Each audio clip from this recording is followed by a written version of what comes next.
बिस्मिल्लाहिर्रहमानिर्रहीम अस्सलामुअलैकुम। पाकिस्तानी दो ख़वातीन का एक कत्ल होता है जी मक्का अल मुकरमा में।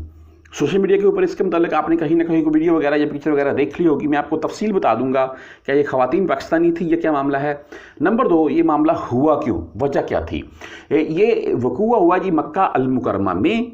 मैं एक चीज़ आप तमाम दोस्तों के साथ यहाँ पर एक शॉर्ट सी बात शेयर करना चाहूँगा जो मैंने अपनी आंखों से देखा है मक्का अल मुकरमा में सीन, और इसी बात से मुंसलिक है, यानी कि इसी बात के साथ साथ वो आप उसको मिला लें। क्यों, वो भी एक मियाँ बीवी की ही मैंने वहाँ पर आपको बात बताने लगा हूँ मैं।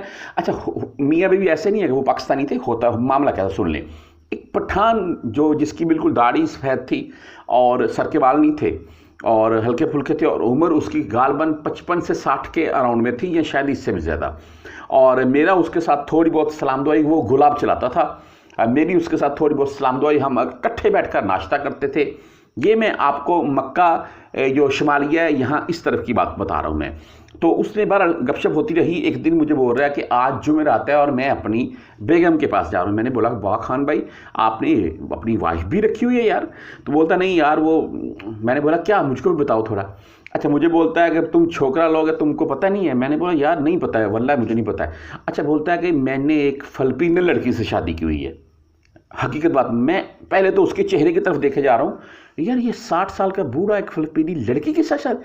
अब बोलता वो मैंने उससे साथ शादी की हुई है, जुमेरात की जुमेरात जाता हूँ, उसको मिलता हूँ, जो मैंने उसके साथ खर्चा वगैरह जो भी है डिसाइड किया हुआ है वो उसको पकड़ा देता हूँ मैं। और बात का ये आपके साथ इसलिए कर रहा था, आगे स्टोरी लंबी है, इस वीडियो में बताने बैठ जाऊँगा, वीडियो खामखा लंबी होती जाएगी। अच्छा, मुख्तसर ये ही कि यहाँ पर जो मामला ये पेश आया है, नंबर एक तो ये पाकिस्तानी ख़वातीन नहीं थी, ये आपको क्लियर कर दूं मैं। नंबर दो, ये जो मारने वाला था ये बंगाली था। मामला क्या बना, बंगाली ने अपनी बेगम और उसके साथ एक जो और खातून थी, दोनों को कत्ल किया है। क्यों कत्ल किया सुन लें। यहाँ पर न्यूज़ में कहीं भी ये जिक्र नहीं किया गया है कि जो बंगाली की बेगम थी वो बंगालन थी।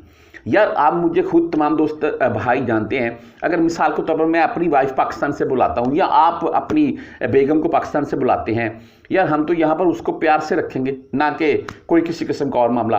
तो ये जो बंगाली भाई था ना, इसकी जो बेगम थी ये भी कोई और थी, यानी कि कोई फिलिपीनियन थी या किसी और कंट्री से वो तल्लक रखती थी। इसका उसके साथ गपशप थी, उसके साथ शादी कर ली वो, और कहीं जो भी मामला थे उनसे बाज नहीं आती थी। बंगाली ने 2-4 दफ़ा समझाया लेकिन मामला रफा दफ़ा नहीं हुआ।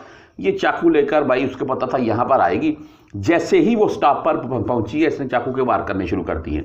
उसके साथ जो दूसरी खातून थी जो उसकी मदद कर रही थी वो भी इसी जद में आई है, उसको भी चाकू के वार लगे हैं और वो भी जख्मी होकर गिर पड़ी है। अच्छा, बहरहाल मौके पर जाँ बहक हुई हैं, वहाँ पर बंदे इकट्ठे हो गए, शुरते पहुँचे फ़ौरन, और ये जो साहब थे जी ये बाद में अपने ऊपर तेज़ाब वगैरह डालकर और चाकू वगैरह से अपने आप को ज़ख्मी करना शुरू कर दिया और खुद अपने आप को भी मारने की कोशिश कर रहे थे। कि इसी दौरान इनको, यानी कि जो इर्द गिर्द अवाम थी उन्होंने रोका, पकड़ा है, छुट्टे आ गए, उन्होंने भी पकड़ लिया है, ये गिरफ्तार हो गए हैं। मामला क्या जी कि इनको तो जो सजाए मौत वगैरह वाला मामला बनेगा वो बनेगा, लेकिन मैं तमाम दोस्तों से अपील करना चाहूँगा कि यहाँ पर अगर आप कोई भी किसी किस्म का अपनी शादी वगैरह वाला मामला करते हैं किसी भी लड़की से, चाहे ज़्यादातर होता फिलिपीनियों के साथ है, आपको पता है, तो भाई या तो मत करें यार, पाकिस्तान चले जाएँ, वहाँ पर शादी कर लें। अगर करना है तो फिर दिल से होकर बिल्कुल अच्छे तरीके से कर लें, यानी कि आप अगर शादी कर रहे हैं तो ये सोच कर करें कि ये मेरी वाइफ है, कल को अगर मैं इसको पाकिस्तान में ले जाता हूँ तो ये पाकिस्तान में रह सके।